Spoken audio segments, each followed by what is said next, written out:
अपनी बीवी को 3 तलाकें दी थी। तो छोटा सा बच्चा, कपड़े भी फटे पुराने, और हालत बता रही थी कि गरीबी है। तो जब मैंने मसला बताया कि 3 तलाकें हो गई हैं तो वापस जाने लगे, तो बच्चा मुझसे कहता है, देहाती आदमी तो कहने लगा, मौलवी साहब मेरी अम्मा ते नानी कहनी असन पुछ के आई आप कि हुण असीं लहदा लहदा ही रहना है। तो उस बच्चे की नौनिहाल की वो कैफियत देखी तो मैं रो पड़ा। मैंने कहा यार ये बच्चा बेचारा माँ बाप के होते हुए ये यतीमों जैसी ज़िंदगी गुजारेगा क्योंकि बाप ने तलाक दे दी। किस तरह मसाइल नहीं बताए लोगों को, तालीम से आगाही नहीं किया। और इसमें बहुत बड़ा जुल्म है उन लोगों का भी जो जनाजे पे खड़े होकर तो कह देते हैं मेरी तरह के लोग, अच्छे उलमा की बात नहीं करता, वो कह देते हैं देखो जिन लोगों को जनाजा नहीं आता, भाई आपने किस दिन इशा के बाद क्लास लगाई थी जनाजा सिखाने की? ये तो आपने कह दिया लोगों को कुरान जी ठीक नहीं आता। तो यहाँ तो बेचारी बीबियां जिनको सही पढ़ना नहीं आता वो मिशन बना लेती हैं कि मैंने इतने 100 को कुरान पाक पढ़ाना है, बेवा हो गई हूँ, तलाक याफ्ता हो गई हूँ, सारी जिंदगी कुरान पढ़ाऊंगी। हम क्यों ये मिशन नहीं बनाते, क्यों इस तरफ सफर नहीं करते? एक तो दीनी मालूमात में, दीनी उलूम में अपने आप को लगाएं और ज़ौक़ पैदा करें कि जो चीज़ें मुझे नहीं आती मैंने वो सीखनी है, जो मामलात मुझे नहीं आते मैंने उनकी तरफ सफर करना है। एक तो अपना ये मिजाज बनाएं। और जब आप दीनी उलूम सीखते हैं तो पता है कौन सा मंजर कायम होता है? मंजर वो बनता है कि हजरत अबू हुरैरा भी दीन सीखा करते थे, हजरत अब्दुल्ला इब्न उमर भी असहाबे सुफा में रहा करते थे, हजरत अनस बिन मालिक भी रहा करते थे। और ऐसा मंजर बनता है कि हजरत सैयदा खदीजतुल कुबरा रज़ी अल्लाह तआला अन्हा फरमाती हैं, सैयदा फातिमा हुजूर की गोद में बैठी होती थी और नबी पाक से बातें पूछती थी और हुजूर उन्हें बता रहे होते थे। सैयदा आयशा हुजूर से दीन की बातें पूछती। चौथा हिस्सा हमारी फिका के उसूल हजरत फातिमा की, हजरत आयशा सिद्दीका की मरवियात पर मबनी है।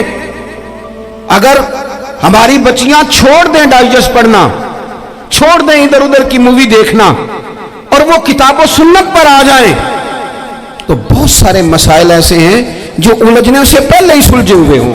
दीनी तालीम का मिजाज और ज़ौक़। और दूसरी आयत करीमा मैंने तिलावत की, अल्लाह करीम ने कुरान मजीद में फरमाया, या अय्युहल्लज़ीना आमनू कू अनफुसकुम व अहलीकुम नारा, ऐ ईमान वालों खुद भी दोज़ख की आग से बचो और अपने घर वालों को भी बचाओ।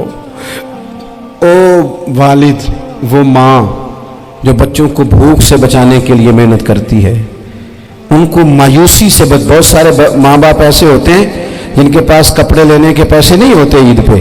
क्यों? अजान शुरू होगी जी, अजान सुने जी। अजीज भाई, जिस तरह हम अपने बच्चों को देखें, बहुत सारे माँ बाप के पास गुंजाइश नहीं होती, लेकिन इस नीयत से कि बच्चों के दिल टूट जाएंगे, ईद पे कैसे गुजारा करेंगे, मुश्किल से भी कपड़े खरीद के देते। इस तरह हम अपने बच्चों को भूख से, प्यास से, मायूसी से बचाते हैं। इस तरह हमारे रब ने हमारे ज़िम्मे लगाया है कि तुम अपने बच्चों को कोशिश करो दोज़ख की आग से बचाने की। हज़रत उमर फ़ारूक रज़ी अल्लाह तआला अन्हु ने अर्ज़ किया था, या रसूल अल्लाह सल्लल्लाहु तआला अलैहि वसल्लम, इस आया करीमा का माना क्या है? तो महबूब करीम अलैहिस्सलाम ने फरमाया, उमर, जिन चीज़ों का अल्लाह तुम्हें हुक्म देता है तुम अपने घर वालों को उन चीज़ों का हुक्म दो, जिन चीज़ों से रब रसूल तुम्हें मना करते हैं अपने घर वालों को उनसे रोको, अपने घर के अंदर निफाज़े दीन करने की कोशिश करो। मेरे भाई, बहुत ज़्यादा आजमाइश है हमारे घरों में, बेचैनियाँ हैं, इस्तराब है, बच्चों में सख्ती है, बहन भाई एक दूसरे के साथ लड़ते हैं, मिजाजों में तलखी आ गई। क्यों भला? इसलिए कि माँ बाप को जो बेहतरीन किरदार और जो हसीन तरीका घर में अपनाना चाहिए था, बच्चे तकरीर बाहर से सुनते हैं लेकिन वो फॉलो अपने माँ बाप को करते हैं। अगर माँ बाप में हौसला हो, सब्र हो, इत्मीनान हो, खुददारी हो, थोड़े पर गुजारा करने का मिजाज हो। देखे ना, आज डिप्रेशन है, टेंशन है, पैनिक्स अटैक्स हैं, बड़ी सारी चीज़ें आ गई। क्यों भला? सब्र नहीं, तहम्मुल नहीं, बुर्दबारी नहीं।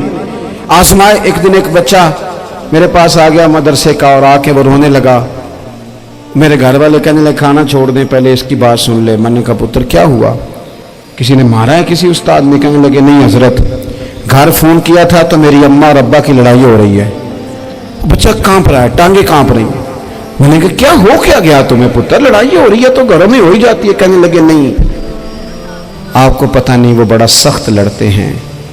मेरे वालिद जब मेरी वालदा को मारने के लिए आगे बढ़ते हैं तो हम सारे चार पहियों के नीचे छुप जाते हैं, हमें खौफ आता है, वो मंजर खतरनाक होता है। ये कौन तकलीफ दे रहा है अपने बच्चों को?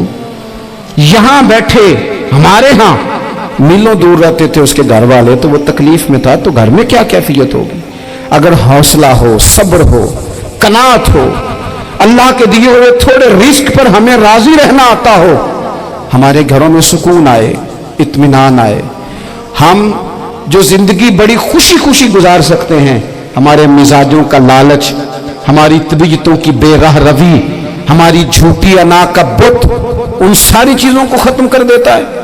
अपनी जिंदगी के अंदर अगर हम वो किरदार अपने बच्चों को दें, जिस किरदार में मोबाइल भी हो, जिसमें घड़ी भी हो, जिसमें पैसे भी ला के अब्बा दराज में रखता हो, लेकिन वालिद का घर में मुसल्ला भी मौजूद हो, उसकी कोई तस्वीर भी हो, वो ये भी कहता हो कि खुदा ने अपने फजल से आज 5,000 दिया है तो इसमें 1,000 गरीबों का भी है, इसमें थोड़ा सा मैंने अल्लाह की रिजा के लिए भी रखा है। अगर कोई मुश्किल आ जाए तो वो बाप और माँ को सब्र करता हुआ देखते हो, अगर एक बाप कर बात करे तो दूसरा बर्दाश्त करता हो। खुदारा अपनी औलादों को इस अजियत का शिकार न करो। अपने घरों के अंदर वो खुददारी, वो प्यार, वो वकार, वो मोहब्बत, वो अंदाज। आप थके हुए हैं, कोई शक नहीं, आप बहुत सारे मसाइल का बाहर शिकार होंगे, कोई शक नहीं, लेकिन आप बाहर से थक के आए हैं। और अगर आप बाहर अपनी फैक्ट्री के मालिक हैं और दफ्तर के बड़े हैं तो घर में भी तो आप बड़े हैं ना, आपकी माँ भी तो इंतजार कर रही है, उसने भी तो दुखड़ा सुनाना है ना आपको। आप ये देखिए कि आपके बच्चे भी तो इंतजार कर रहे हैं, वो चाहते हैं कि अब्बा आके बैठे तो हम उनके सीने पे चढ़ के थोड़ा खेले। आपकी अहलिया मुंतजिर हैं, कुछ बातें बीवी किसी और से नहीं कह सकती, सिर्फ अपने शौहर से कहती है, लेकिन वो तो आते ही जलाल में आ गए साहब। वो कहने लगे तू बड़ी नालायक है, मैं थका मांदा आया हूं और तूने मुझे कहानी सुना दी है। वो उस खातून से शिद्दत के साथ पेश आने लगे। मेरे रसूल पाक की हयात नूर को देखो, हजरत उम्मे ऐमन हुजूर की रज़ाई वालदा हैं, उनकी भी खिदमत हो रही है। हजरत हलीमा सादी आ रही हैं तो खिदमत हो रही है। हजरत अब्बास हुजूर के चचा हैं तो करीम फरमाते मेरे चचा हैं बाप की जगह पे। हुजूर दोस्त अहबाब सहाबा गुलामों सब के साथ प्यार कर रहे हैं। 9 अज़वाजे मुतहरात हैं घर के अंदर, और कैफियत ये है कि हुजूर सिर्फ उनकी ज़रूरतों का ही ख्याल नहीं करते, ख्वाहिशात का ही ख्याल नहीं करते, बल्कि मेरे करीम का तरीका यह है कि कोई बंदा आज बोल क्या रहा है, वो कहाँ खड़ा है आज, उसके जुमले किस तरह के, उसका लहजा किस तरह का हो गया है और उसे ठीक कैसे करना है, महबूब इसका ख्याल फरमाते, तवज्जो करते। मैं कहता हूं कि हम सबको शौक आया है आराम करने का।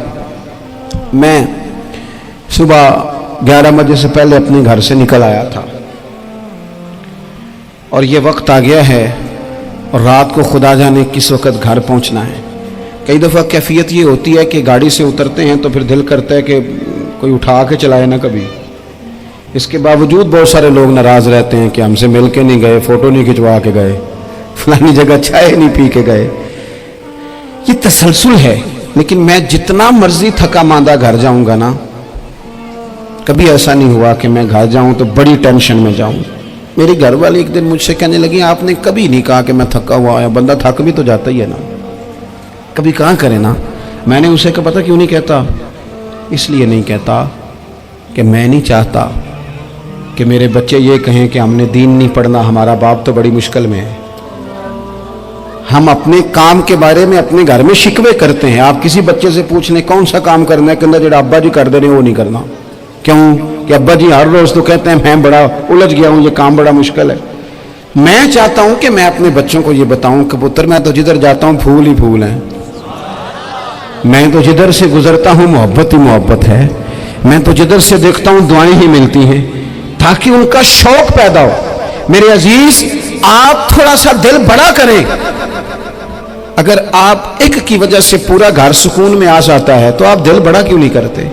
जगह ढूंढते हैं बस मुझे कोई तंग ना करे, कोई मेरी बाप माँ बदौलत को कोई परेशान ना करे। बुखारी शरीफ सुनिए, حضرت عائشہ صدیقہ رضی اللہ تعالیٰ عنہ بیٹھی ہیں. حضور فرمانے لگے عائشہ آج ایک بات نہ بتاؤں تمہیں؟ یا رسول اللہ بتائیے. حضور فرمانے لگے جب تم مجھ سے ناراض ہوتی ہو تب بھی مجھے پتہ چل جاتا ہے، اور جب راضی ہوتی ہو پھر بھی پتہ چل جاتا ہے. تو حضرت سید عائشہ صدیقہ بات سن کے بڑی خوش ہوئی. یا رسول اللہ وہ کیسے؟ حضور فرمانے لگے کبھی کبھی تم قسم اٹھاتی ہو. یا رسول اللہ ہاں. فرمایا جب ہوتی ہو نا راضی خوش تو پھر کہتی ہو مجھے رب محمد کی قسم صلی اللہ علیہ وسلم. پھر تم میرے نام کے ساتھ رب کریم کا نام ملا کے قسم اٹھاتی ہو رب محمد کی قسم. یا رسول اللہ بالکل ایسے ہی ہے. اور فرمایا جب تمہارے دل میں کوئی بات ہوتی ہے نا تو پھر تم کہتی ہو مجھے رب ابراہیم علیہ السلام کی قسم. پھر تم رب محمد نہیں کہتی. یہ بخاری مسلم میں موجود ہے. حضرت عائشہ صدیقہ نے تو بات سنی تو کھل گئی طبیعت. کہنے لگی کریم صدقے جاؤ یہاں تک خیال فرماتے ہو؟ کس کے جملے کہاں پہنچ گئے یہاں تک خیال ہے؟ فرمایا مجھے پتہ چل جاتا ہے کہ تمہاری کیفیت کیا ہے، کہاں کھڑی ہو. اور بھئی ہم تو اپنی ماں کا بھی خیال نہیں رکھتے.